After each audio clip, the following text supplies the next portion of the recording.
بسم اللہ الرحمن الرحیم۔ ہم نے آج دو بحثیں کرنی ہیں۔ اس پارٹ میں ہم کریں گے رفع دین پہ۔ یہ بات سمجھ لیں، رفع دین کوئی ثابت نہیں، یہ سب سے بڑا فراڈ ہے۔ کسی طور پہ کہیں بھی کوئی رفع دین ثابت ہے کوئی نہیں۔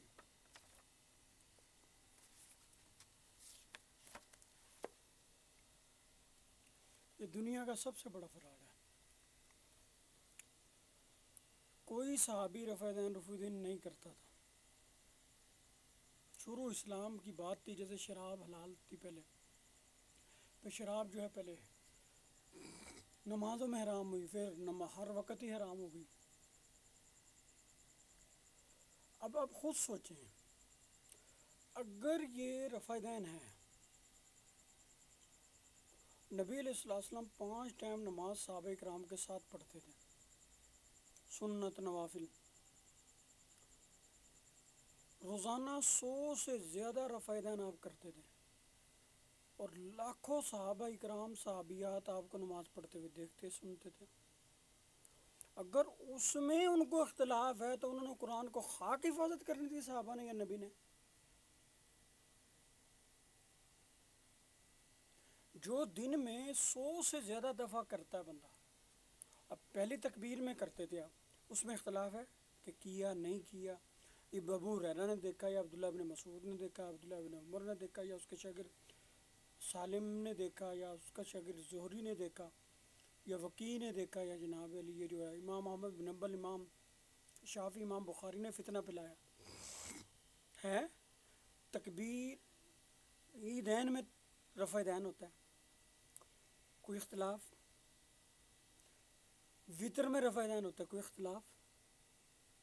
حالانکہ پورے دن میں ایک دفعہ رفع دین ہوتا ہے وطر میں، اور پورے سال میں عید ایک دفعہ ہوتی ہے، بڑی اور چھوٹی، 2 عید۔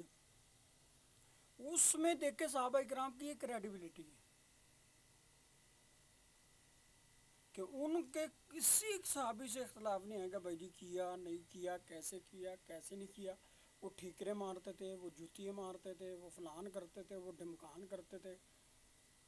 یہ سارا فتنہ پیدا کیا ہے پہلے امام شافعی نے، پھر اس کے بعد امام احمد بن حنبل آئے، اور امام بخاری نے تو پھٹے ہی چاک دیتے نا، سمجھ لو یہ ان پڑھ لوگ تھے سارے، اس لحاظ سے 0/0 ہے۔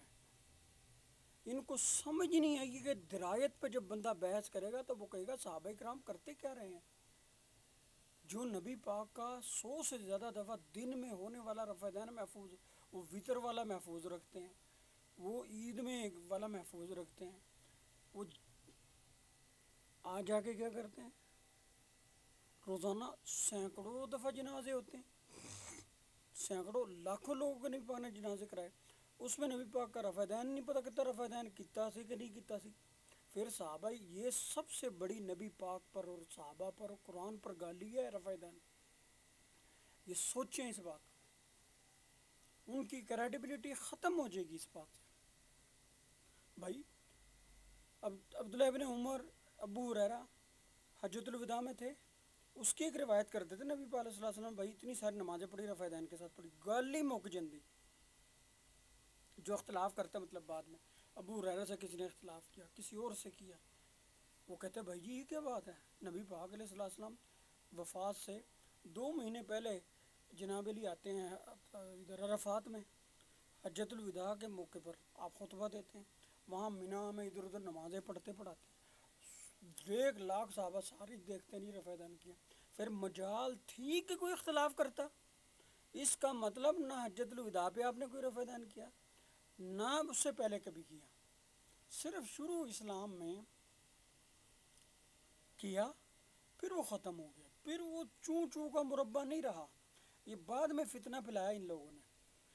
اب ہم اس میں سختی اس لیے کر رہے ہیں، اب سمجھے اس بات کو، میں سختی اس لیے اب کر رہا ہوں، بلکہ میں فتویٰ دیا ہوا ہے، امام بخاری کی ایک نماز نہیں ہوئی، نہ امام شافعی کی، نہ امام احمد بن حنبل کی۔ ہاں جو صحابہ اور تابعین معتدل تھے، وہ صحابی کہ جس نے نبی پاک علیہ السلام سے شروع اسلام میں جب نماز فرض ہوئی، معراج پہ گئے، نماز فرض ہوئی تو آپ نے آئے نبی پاک کے پیچھے پڑا، یا دیکھا کہیں سفر میں حضر میں نبی پاک نے رفع دین کیا، وہ وہاں سے چل دیے.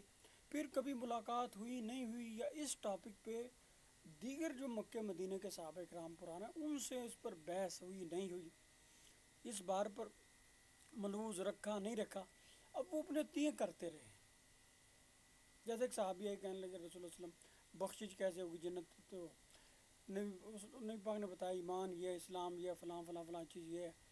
تو انہوں نے کہا خدا کی قسم یا رسول اللہ جو آپ نے مجھے سمجھایا اس میں نہ میں کمی کروں گا نہ زیادتی کروں گا. جب وہ نبی پاک کے پاس سے گیا تو نبی پاک نے کہا اگر جنتی کا چہرہ دینا ہے جنتی بندہ گیا. اب اس وقت پورا اسلام نہیں آیا تھا، پورا قرآن نازل نہیں ہوا تھا، ساری حدیثیں نہیں آئی تھی، ساری تعلیمات نہیں. اب کیا خیال ہے وہ صحابی لے جا کر آگے تابعین اس کے بعد فتنہ پلانا شروع کر دیں، لو جی اسلام ہی اتنا ہے، دین ہی اتنا ہے، جب میں بخشا جاؤں گا تو ابو بکر عمر وغیرہ جو ہیں وہ زیادہ تعلیمات دے رہے ہیں، اس کی ضرورت نہیں ہے، جاؤ. ایک سینس کام کرتی ہے بندے کی. بھائی ایک چیز نبی پاک شروع اسلام میں دے رہے ہیں. اب شراب بھی کسی نے سنی؟ بھائی نبی پاک تو شروع اسلام میں جائز تھی، اب وہ شروع اسلام سے بعد میں ملا ہی نہیں، اب اس کا مطلب وہ روایتیں کرتا پھرے گا. کسی نے اس لیے کسی صحابی سے رفع دین ثابت نہیں، عبداللہ ابن عمر سے بھی ثابت نہیں. حضرت مجاہد کہتے ہیں میں ان کے پیچھے رہا ہوں، وہ کہتے جی سچی ضرور. میں کہتا ہوں یہ من گھڑت اگر سند بھی ہے عبداللہ ابن عمر والی، من گھڑت سند بھی ہے تب بھی یہی مانی جائے گی کہ اس کو عبداللہ ابن عمر یہ مجاہد کو یا اس کے شاگرد کو کیا ضرورت ہوئی تابعین تبع تابعین کے زمانے میں بنا بلی وہ بکواس کرے اٹھ کے کہ عبداللہ ابن عمر رفع دین نہیں کرتے تھے. اگر وہ کر رہا ہے اس کا منہ تو نہیں کسی نے توڑا. یہ مسئلہ اس طرح کا ہے جیسے فاتحہ کے وقت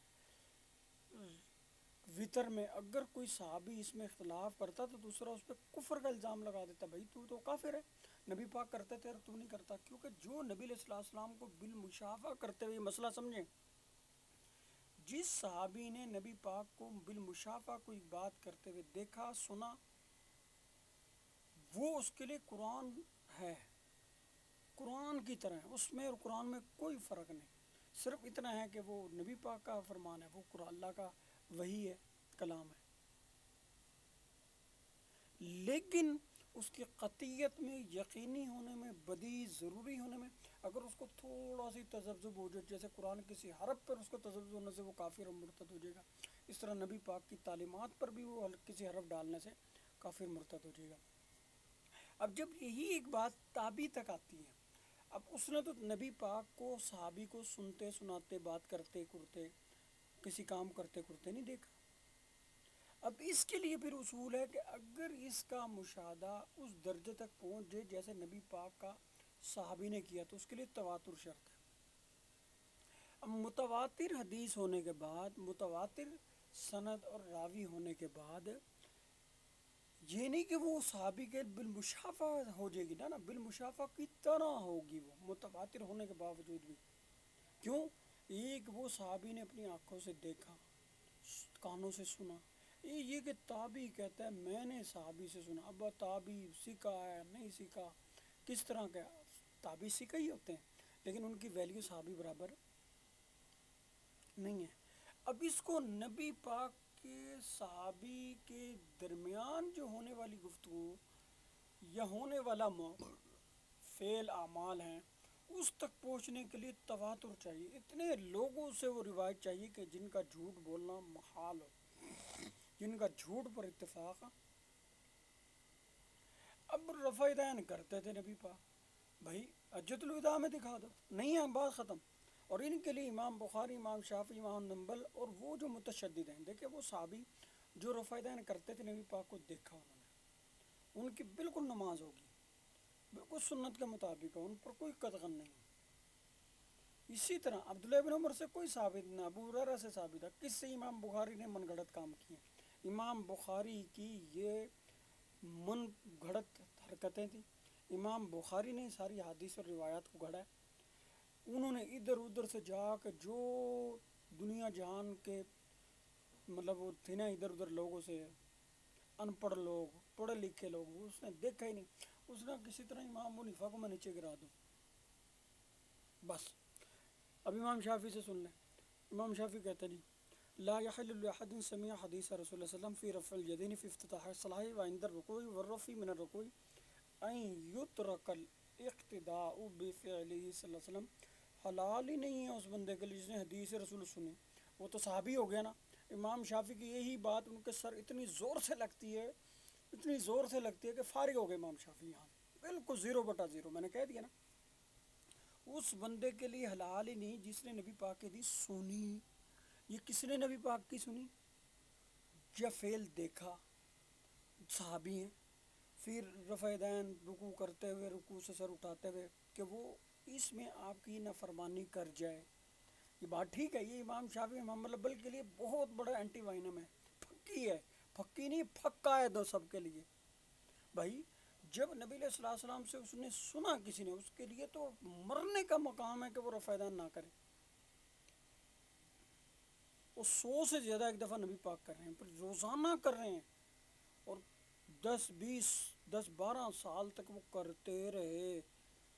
اس میں کتنی دفعہ مجمع ہوا، جمعے کی نماز کتنی دفعہ آئی آپ کی زندگی میں، نماز ظہر عصر مغرب عشاء کتنی دفعہ آئی، کتنے کروڑ دفعہ آپ نے رفع دین کیا ہوگا۔ اگر نہیں کیا تو اس کو اگر جو اختلاف بنا رہا ہے ان پہ کس صحابی پہ اعتبار کوئی کرے گا؟ اور آج آگے کون سی حدیث ہے جی؟ ایک یہ ہے عبداللہ بن عمر والی، وہ من گھڑت ہے۔ دوسری جو ہے وہ اس کی ہے ابو ہریرہ والی، وہ بھی من گھڑت ہے۔ دونوں ہی 2 نمبر حدیثیں ہیں۔ اب یہاں سے یہ پنگے بازی کرتے ہیں۔ اب یہ دیکھیں عبداللہ بن عمر والی حدیث یہ ہے جی، اس کی سند دیکھیں، جس میں یہ ہے کہ نبی علیہ الصلوۃ والسلام کی نماز تھی، رفع دین رکوع کرتے ہوئے، رکوع کو سر اٹھاتے ہوئے، یہاں تک اللہ سے مل گیا، یعنی فوت ہو گئے نبی پاک کی وفات ہونے تک۔ اب یہ روایت کیا جی؟ ان ابی عبداللہ الحافظ ان جعفر بن محمد بن نصر ان عبد الرحمن بن قریش بن خزیمہ حروی ان عبداللہ بن احمد دمجی ان الحسن بن عبداللہ بن حمدان رقی حدثنا عاصمۃ بن محمد الانصاری حدثنا موسیٰ بن عقبہ ان نافع ان ابن عمر ان رسول اللہ صلی اللہ علیہ وسلم، کیا نبی پاک نے فرمایا، سنیے، جب آپ رفع رکوع تکبیر تحریمہ کرتے رفع دین کرتے، آپ رکوع کرتے رفع دین کرتے، رکوع سے سر اٹھاتے رفع دین کرتے، سجدوں میں نہیں کرتے۔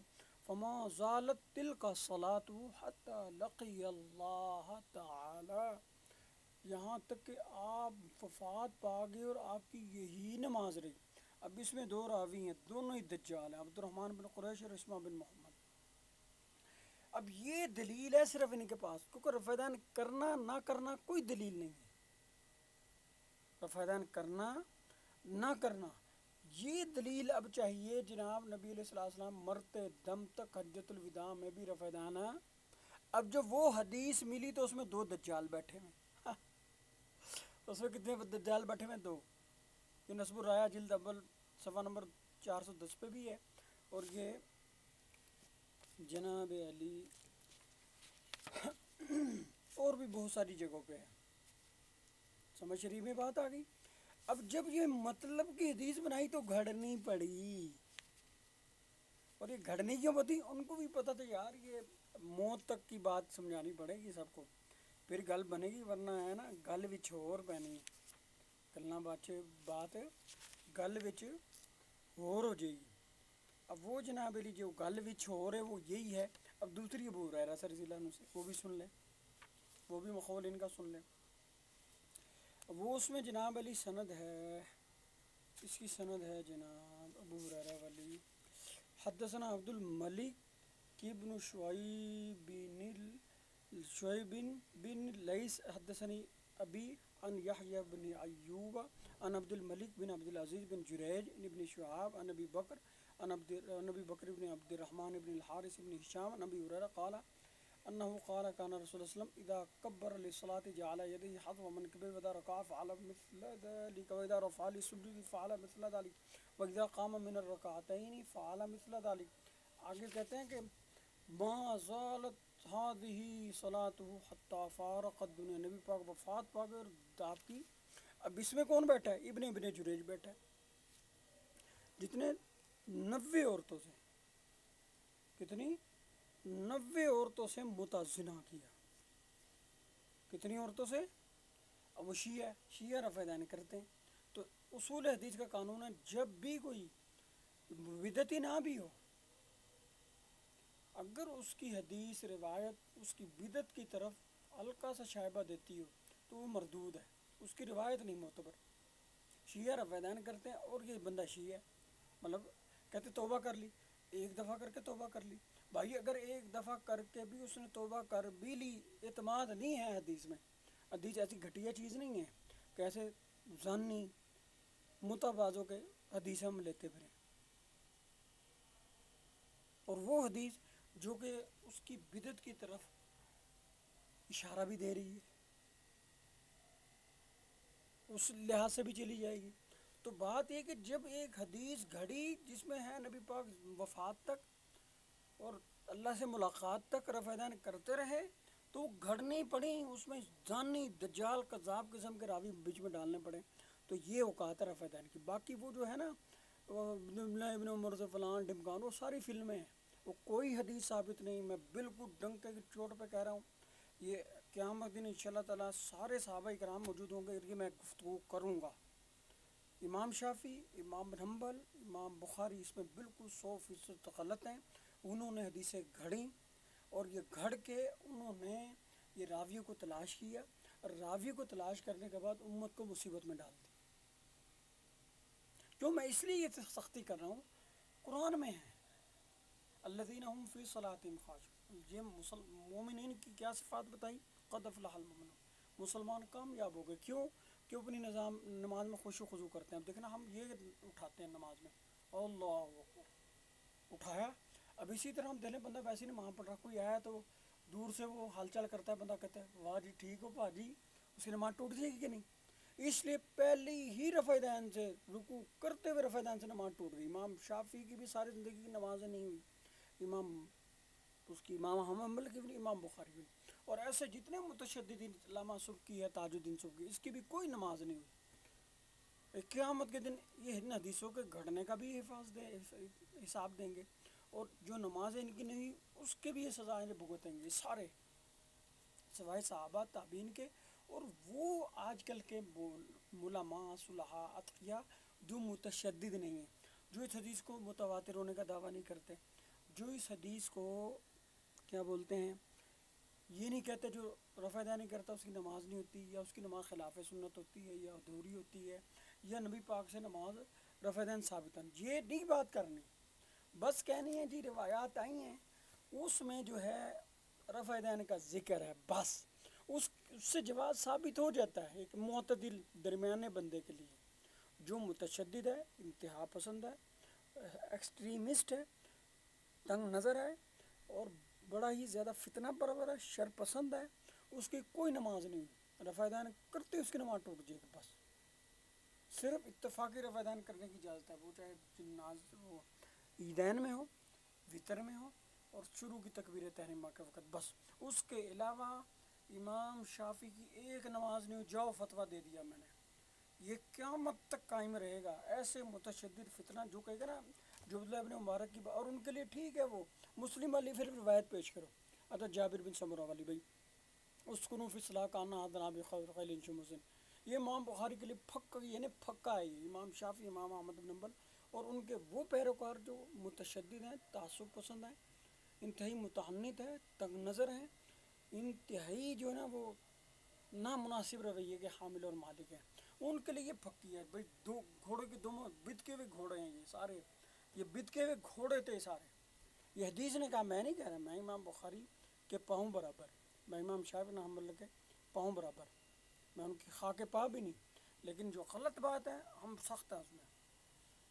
یہ اگر امام شافعی، امام حنبل کی، امام بخاری کی وہ ساری روایات مان لیں، اور ان کے پیچھے چلنے والے جتنے بھی آج تک ہیں جو متشدد ہیں، سخت ہیں، لوگوں پہ الزام لاتے ہیں حدیث کی، سنت کی دشمنی کا، یہ خود دشمن تھے حدیث کے. رفع دین کے معاملے میں خود انہوں نے حدیث، قرآن، حدیث الذین هم فی صلاتہم خاشعون، سورہ مومنون اللہ نے واضح کہہ دیا یہ نماز میں خشوع کرتے ہیں. جس کا خشوع نہیں اس کی نماز کوئی نہیں ہوتی. جس نے ایک دفعہ رکوع کو رفع دین کیا اس کی نماز گئی، پھر پڑھتا رہے تو نماز نہیں، ایسے ٹکرے مار رہا ہے. عبداللہ ابن مبارک غلط نہیں بات کرتے تھے، وہ اگر رفع دین کرتے تھے ان کی نماز ہوگی، تابعین رفع دین کرتے تھے ان کی نماز ہوگی، صحابہ کی سب کی ہوگی رفع دین سے پڑھیں یا رفع دین کے بغیر پڑھیں۔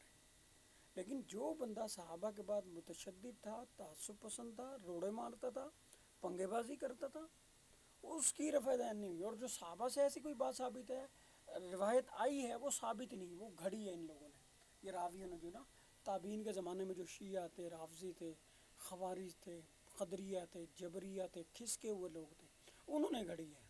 اور اگر کسی صحیح محدث کا نام ہے، معتدل اہل سنت کے مسلم ہے، تو اس کے نام سے کسی نے گھڑی ہے، ان کا یہ کام کارنامہ، وہ رفع دین نہ کر سکتے ہیں، نہ اس پہ عمل کر سکتے ہیں۔ اب آگے سمجھ۔ اور چونکہ ایک لیوریج ہم دے رہے ہیں کہ کچھ صحابہ ایسے تھے کہ جو نبی پاک کی ابتدائی زندگی نماز دیکھ کے وہ چلے گئے، اب انہوں نے اپنی روایت کی تو لہٰذا ہم اعتبار کریں گے ان کا۔ اب جو اعتبار ان کا کر رہا ہے، اب جو ہیں 2 لاکھ صحابہ، ان کا اعتبار ہوگا زیادہ یا ان کا ہوگا؟ اب ہم بحث اور تحقیق کی طرف آتے ہیں نا۔ وہ جو شروع نماز پڑھی، انہوں نے پھر چلے گئے، نہیں پاک سے نہ ملاقات ہوئی، نہ بات کی، ان کو حالات پڑا، نہ دین کا اتنا، بعد میں جو ابوبکر صدیق، حضرت عمر، عثمان وغیرہ کو پتہ تھا وہ پتہ، نہ حجۃ الوداع کی وہ کیفیت بتانے والے ہیں۔ تو ایسی روایت ان تمام صحابہ کی روایت کے مقابلے میں کمزور ہے۔ لیکن اگر وہ رفع دین کرتے ہیں یا ان کی تابعیت میں پیروی میں کوئی رفع دین کر لیتا ہے، اس کو برا نہ کہو۔ یہ جو یہ ہے نا حنفی یا مالکی لوگ برا کہتے ہیں، جی بدعت ہے، یہ بھی بغیرتی کرتے ہیں، یہ بھی بدبختی کرتے ہیں، یہ بھی تشدد۔ بھائی ایک چیز نبی پاک سے چاہے ضعیف درجے میں ثابت ہو، ہم کہتے ہیں رفع دین نبی پاک سے ضعیف درجے میں ثابت ہے، سارے راوی ضعیف ہیں، امام بخاری بھی ضعیف، امام شافعی بھی ضعیف، امام احمد بن حنبل بھی ضعیف، اس کی ساری روایات رفع دین کے بارے میں ضعیف ہیں، تو رفع دین کے جائز ہونے کے لیے کافی ہے۔ اگر ایک سند سے ثابت ہو گیا، دوسرے سے ہو گیا، تیسرے سے ہو گیا، اس کی تو 100 سے زیادہ سندیں موجود، صحابہ کرام بہت سارے موجود ہیں جن سے وہ روایت چاہے ہم کہتے ہیں ضعیف ہیں، لیکن جواز کے لیے، کرنے کے لیے وہ کافی ہے۔ اور اگر دیوبندی یا بریلویوں کی مسجد میں کوئی بندہ جا کر رفع دین کرتا ہے، اسے خوش ہونا چاہیے۔ کوئی بھائی اگر رفع دین کرنے لگ گیا، اس سے خوش، ہاں جس وقت اس کے دماغ میں آئے گا بھائی جی رفع دین نہیں کرتا، اس کی نماز نہیں ہوتی، یا اس کی نماز ادھوری ہے، یا خلاف سنت ہے، یا تشدد آ گیا، یا یہ امام بخاری کی اتنی ساری روایات ہیں، اتنے 350 روایات ہیں فلاں، اس وقت اس دن سے یہ سوچنے سے، یہ تشدد سے، یہ تصور سے اس کی نماز اپنی ٹوٹنی شروع ہو جائے گی۔ پہلی رفع دین جب رکوع کرتے ہوئے کہے گا اللہ اکبر، نماز ختم، اب وہ بت کا ہوا گھوڑا ہے، وہ چاہے امام شافعی ہو، امام حنبل ہو، امام ترمذی ہو، امام بخاری ہو، علامہ تاج الدین سبکی ہو، تمام شوافع جو متشدد ہیں، جن کو بڑا ہیضہ چڑھا ہوا ہے، جن کو بہت زیادہ خمار چڑھا ہوا ہے رفع دین سنت ہے، سنت ہے، کوئی یہ سنت نہیں، سمجھ آ گئی؟ صرف ہم کہتے ہیں کہ چونکہ نبی علیہ السلام سے وہ صحابی جو کبھی ملے، یا حضرت عبداللہ ابن عمر سے کچھ تابعین نے ایسی سمجھی کہ انہوں نے ایسی بات کی ہے، حالانکہ آپ نے کی ہے ابتدائی زمانے کی رفع دین کے لحاظ سے، اس کی وضاحت نہیں آپ کر سکے، بھائی یہ میری بات میں کوئی خلل نہ ڈال دیں۔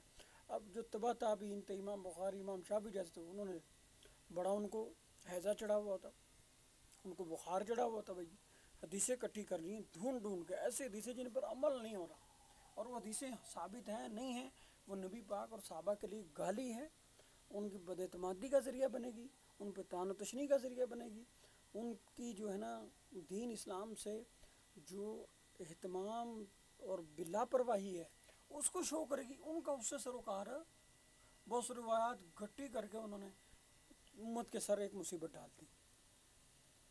ہاں میں نے بتایا جو معتدل ہیں وہ کریں، چاہے ریلوے کی مسجد میں کریں، دیوبندی کی مسجد میں کریں، ان کو خوش دلی سے کرنے دیں۔ اور جو بندہ اگر بریلوی یا دیوبندی کی مسجد میں کھڑا ہو کے نماز کے بعد پورا بیان کرے، وہ ترغیب دے، جی رفع دین کا ثابت ہے، یہ 400-500 حدیث ہیں اس کی، یہ متواتر ہے، یہ عبداللہ ابن عمر سے اتنے 100 راویوں نے روایت کیا، ان کے بعد تبع تابعین میں اتنے ہزار تھے، امام بخاری نے اس پر کتاب لکھ دی، امام شافعی نے کتاب لکھ دی، تاج الدین سبکی نے لکھ دی، اور ان کو بڑا شوق تھا، بڑا یہ سنت سے اتباع کرنے والے تھے، بڑے نیک تھے، تہجد گزار تھے، عبادت گزار تھے، بڑی پہنچی ہوئی سرکار تھے، لہٰذا ہمیں کرنی چاہیے، اس کی بات سنیں، اس کی بات توجہ سے سنیں، پوری اخلاص سے سنیں. یہ نا یہ بڑی بغیرتی، یہ لفظ میں بار بار بول رہا ہوں لیکن یہ واقعتاً بات ہے. ہم اتنے دقیانوس تنگ نظر ہیں، ہم سن نہیں سکتے، اختلاف رائے نہیں ہمیں برداشت. اب میں بتاؤں نا، عرض کروں، میرے سے تقریباً یہ 30 سالوں میں ہزاروں لوگوں نے پوچھا ہے کہ جی ہم نے حدیث پڑھی، اس میں رفع دین ہمارا دل کرتا کرنے کو. میں نے خدا جانتا ان کو، میں نے بالکل خندہ پیشانی سے میں کہا بھائی ضرور کرو، اگر دل تمہارا مطمئن ہے، تمہارا دل کرتا ہے. بخاری شریف پر آپ کو اتنا اعتماد ہے، امام احمد بن حنبل پہ یا امام شافعی پر، یا اتنی بڑی جو کتاب دیکھو نا، یہ لکھی اس نے رفع دین پہ، نور العینین فی مسلتی رفع دین، یہ علامہ ابو طاہر محمد زبیر علی زئی. اس طرح گوندلوی ہیں، اسماعیل صاحب تھے گجروں والے، انہوں نے بڑی بڑی کتابیں لکھی ہیں. اس کے علاوہ بھی لوگوں نے لکھی ہیں کتابیں، امام بخاری نے لکھی ہے. تو بھائی اس نے محنت کی ہے بیچارے نے، رات بھی نہیں کی ہے. اس کو سنو، پڑھو. یہ جو اینک ہے نا، اینک کو توڑ دو تک نظری کی. اب میں بتاؤں نا، یہ جزء رفع دین میں کتنا سخت ہوں. جزء رفع دین مجھے یاد تھی، بخاری شریف کی اہم اہم حدیث مجھے سندوں سے یاد تھی. اس کی تاریخ صغیر کبیر، کتاب العلوم کی اور ادھر ادھر کی ساری مجھے سندوں سے ہی پھر میں نے جان بوجھ کے بلا دی. میں کہا چھوڑو یہ نہیں کام کی. جب پڑھا ہم نے، سارے اماموں کو پڑھا تو غور کیا، سندوں پہ بحث کی، درایت اور روایت کو پرکھا. ہم نے کہا بھائی یہ تو فراڈ ہو رہا امت کے ساتھ. لیکن بھائی میری رائے میں فراڈ ہے، میری رائے ہے، میری کیا اوقات ہے، میری رائے میں فراڈ ہے، میری رائے میں فراڈ ہے. اب میں امام بخاری سے بھی آگے نکل جاؤں گا، امام شافعی سے، امام حنبل سے بھی، اور اتنے بڑے بڑے بزرگوں سے بھی، جن سے وہ میں نے بتایا چاہے ضعیف سند سے، حالانکہ وہ ضعیف سند سے کوئی بھی ثابت نہیں، ساری ہی صحیح سند سے ہیں، لیکن اس کا زیر غور مسئلے سے لنک نہیں ہے. دو کا لنک تھا جن کا حتیٰ فارق الدنیا حتیٰ لقی اللہ، وہ دونوں من گڑت ہیں. جن کا رفع دین سے تعلق ہے ہماری تحقیق کے مطابق. باقی جو حضرت ابن عمر سے یا ہزاروں صحابہ سے اگر ثابت ہو جائے نا، کروڑوں سندوں سے متواتر ہو جائے، اس